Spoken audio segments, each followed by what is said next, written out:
लहानपणी मातीत खेळायला कुणाला आवडत नाही. ओल्या मातीचे वेगवेगळे आकार, फळं, भांडी ही मीही बनवलेली आहेत.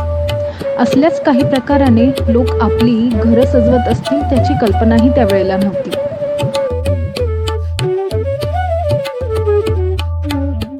नमस्कार, मी पल्लवी चित्रमयी या चॅनलमध्ये आपले स्वागत करते.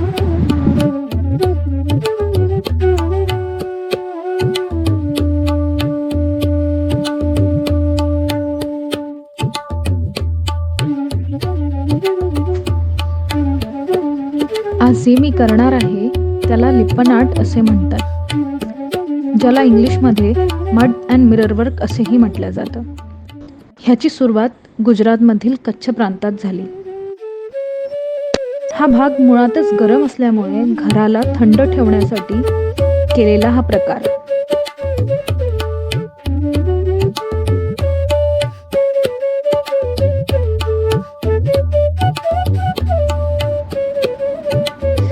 माती आणि शेण एकत्र करून घराला सारवणे अर्थात लिपणे म्हणून लिप्पन.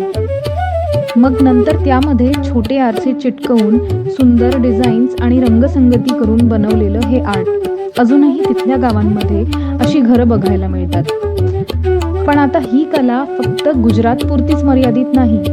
याच कलेचा उपयोग करून मोठ्या फ्रेम्स बनवल्या जातात. आज त्यातलाच हा प्रकार करायचा हा प्रयत्न.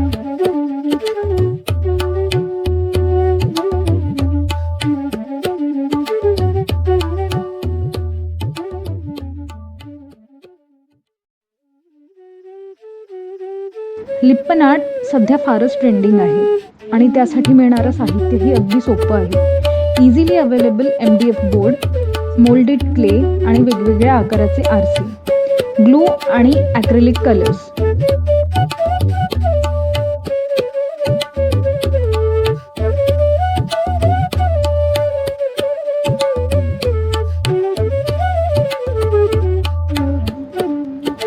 पहिलीच वेळ असल्यामुळे छोटाच बनवते आणि प्रयत्न सक्सेसफुल झाले की मोठ्याची मजल मारूया.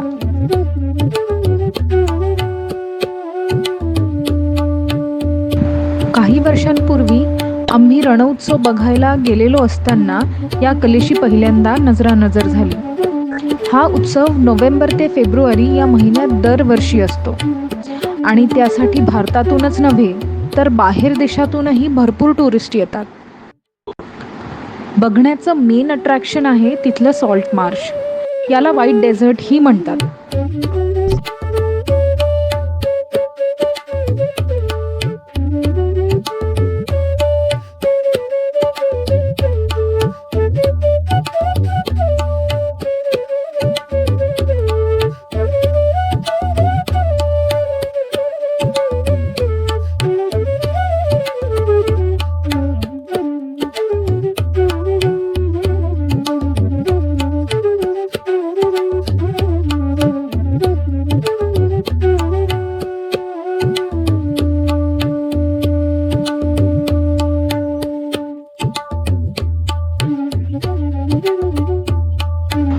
थार वाळवंटातील हे व्हाईट डेझर्ट सगळ्यात मोठं मानलं जातं. या रणउत्सवासाठी एक टेंट सिटी वसवल्या जाते. तिथे राहण्याची, खाण्याची आणि मनोरंजनाची अगदी उत्तम सोय असते. अगदी खिशाला परवडेल असं ते प्रीमियम रेंजच्या टेंट्स पण तिथे असतात. त्याची प्री बुकिंग करावी लागते.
त्याच दरम्यान आम्हाला ही कला आणि तिथल्या कलाकारांची माहिती मिळाली. बघितल्याबरोबरच आवडणारी आणि प्रेमात पाडणारी ही कला तिथली लोक खरंच खूप छान प्रकारे जोपासतायत. आणि आनंद याचा की रणउत्सव सारखा प्लॅटफॉर्म त्यांना मिळालाय त्याचा प्रसार करायला. आज लिप्पन आर्ट फक्त गुजरात किंवा कच्छ पुरताच मर्यादित राहिलं नाही, तर ते संपूर्ण देशात आणि देशाबाहेरही खूप फेमस होत आहे.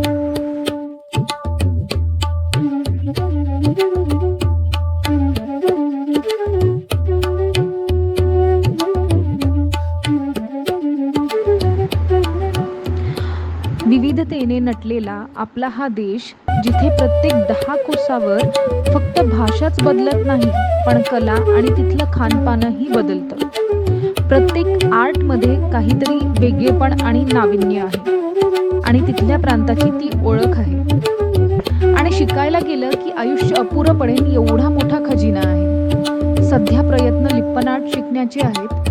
पुढे बघूया आणखी काय जमतंय. आवडलं असल्यास कळवा. परत भेटू पुढील भागात. तोपर्यंत धन्यवाद.